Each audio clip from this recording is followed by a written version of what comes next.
जय श्री राम। हम जितेंद्र कुमार। आज मैं इस वीडियो में बात करने आए हैं अंकुश राजा के बारे में। ऐसे तो पवन सिंह जी के लिए बहुत से गाना गाए हैं लोग चुनाव प्रचार के लिए, लेकिन अंकुश राजा जी वो गाना गाए हैं जो चुनाव चिन्ह आ गया है कैंची छाप, जो 12 नंबर पे हैं, आप देख सकते हैं। अंकुश राजा ने इस अपने वीडियो में ये भी बताए हैं कि कैंची छाप पर मुहर लगाना है। उन्होंने अपने गाने में कैंची छाप का भी जिक्र किए हैं।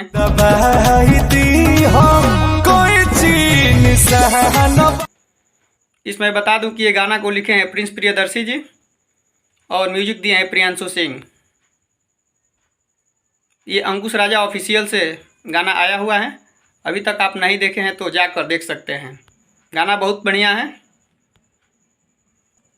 अगर आप गाना देख लिए हैं तो कमेंट सेक्शन में ज़रूर कमेंट करके बताएं कि आपको गाना कैसा लगा।